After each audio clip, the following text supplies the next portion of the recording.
Welcome back, everyone, to Everyday EDC with Ro, and I'm Ro with your Everyday EDC.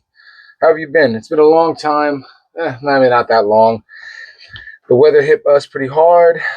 I've been tired. I've been feeling achy. All excuses. Back to work. Anyway, on this one, we're talking about the Yojimbo 2, one of my favorite blades of all time. It's a workhorse. There's not a lot that needs to be said about it that others haven't said. It's a workhorse, man. It's a great box cutter blade. It's a great blade for most things. Like, look at the thickness of that blade. Insanity. As with most of my blades, this has a customized twist to it, a custom 3D printed backspacer. I'm not going to lie, this is an off-brand pickpocket I found on Amazon for a fairly decent price. And my favorite thing about this guy, the pocket clip. DNA laser custom collaboration between me and him. He gets all the credit. I just had the imagination. And it's great because if you have it in your pocket and your friend's being nosy, boom, catch him with the circle game. I don't know your rules. I remember mine as a kid. But man, I just thought I would bring some nostalgia back with this blade, for this blade with that pocket clip. And yeah, it's a phenomenal blade. The grips, I have struggled to figure out where I bought these from because I got them so long ago. A big part of me wants to say they were also from DNA Laser, but I cannot find the receipts or anything to say that. But what I will say is I do remember distinctly in the description, the carbon fiber pattern was called Teardrop Damascus Carbon Fiber. But also, I do remember it saying something about Tiger Teardrop Damascus. I'm not completely sure. I've had this for so long. It's one of my favorite blades of all time. I only recently made this kind of knot. Makes it a lot easier to pull it from the pocket because it does, like, this deep carry pocket clip practically makes the blade disappear. Like, when it's in the pocket, it's gone. The grips, the ergos on this knife are phenomenal. I found that for most knives that are made for self-defense, the ergos are usually phenomenal. I mean, this has a great reverse grip and a forward grip. Phenomenal blade. I was actually worried that the pickpocket, was going to be in the way of where the thumb would rest in that nice little groove that they have here. But honestly, with that there, it actually gives you so much more leverage. It almost feels just as natural, if not more. And I think it's because this off-brand pickpocket is slightly bigger than the normal pickpocket that would go on here. But the difference in price makes the value, because I believe I paid only about $6 to $8 for it. I didn't feel great about buying an off-brand, but unfortunately, I think it's 5x5 Customs that makes these normally, were completely sold out at the time. It was around Christmas, and it made sense. I was selfish, and I didn't want to wait. But man, another phenomenal blade from Spyderco, the Spyderco Yojimbo 2. They really know what they're doing there.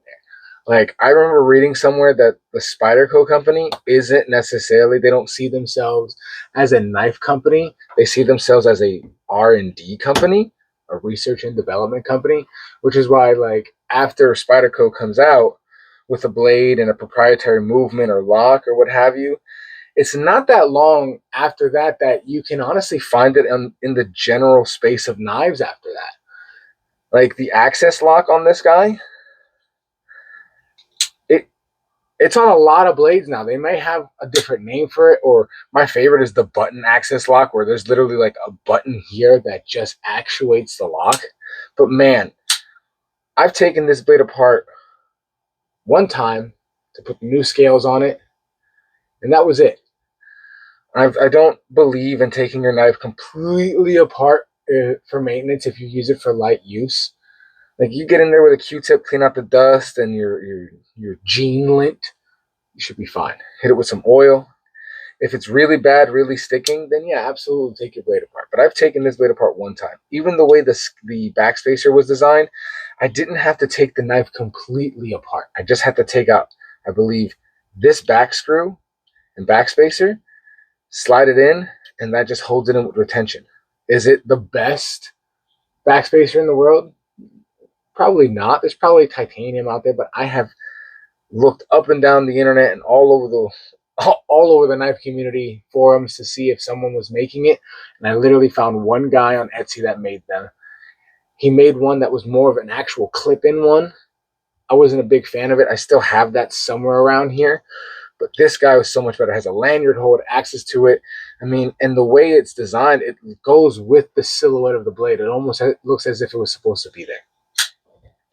But yeah, like I said, I do basic maintenance on this blade.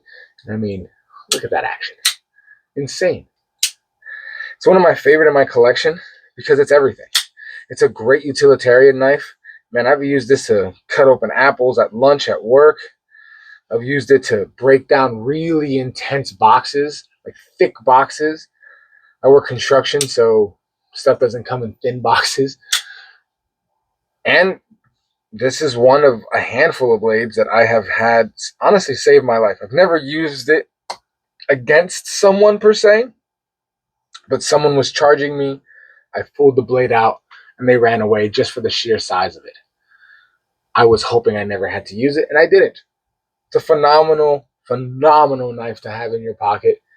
It's honestly, it feels more like a sidekick than anything else, because when I can't figure out what to carry where I'm going, this guy right here is kind of my everyman knife. It does every job phenomenally.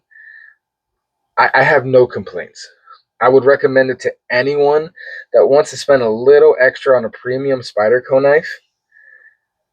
As the Yojimbo sits on its own, it's fantastic. You don't need any of these upgrades. I just did that because I can't leave well alone. But yeah, the Spyderco Yojimbo 2. Phenomenal knife. I said phenomenal way too much in this video. I got to change that up. I did have a question for anybody if they've heard. I believe there is a movie with the same name, Yojimbo. He's a wandering samurai, and there is something in the beginning of the movie that he does, or I'm not too sure if it's in the beginning of the movie. It's been years. It's a black and white samurai movie where at some point the character Yojimbo, he's at a crossroads and he doesn't know where to go. He's not sure if he should go north or if he should go south. So he sees a nearby stick and he throws it in the air. And whichever way the stick points, that's the way he's going to go on his adventure. I feel like this knife for me kind of did that too, because at first I had the knife and I didn't know what I wanted to do with it. I really didn't know what I wanted to do with it. I knew I didn't really like the scales that it came with, and I wanted to change it, but this knife was never, for me, meant to be customized. And then one day, something hit me, and I decided, hey, let's throw a stick in the air and see where it lands. And this is what came out from it. But anyway, folks, if you enjoyed this, please subscribe. I'm hoping to have more content in the future. It's a little more loose, a little more fun. But yeah, this was Everyday EDC, and I'm Ro with Everyday EDC. And you guys have a lovely day. Thank you for watching. I'll see you on the next one.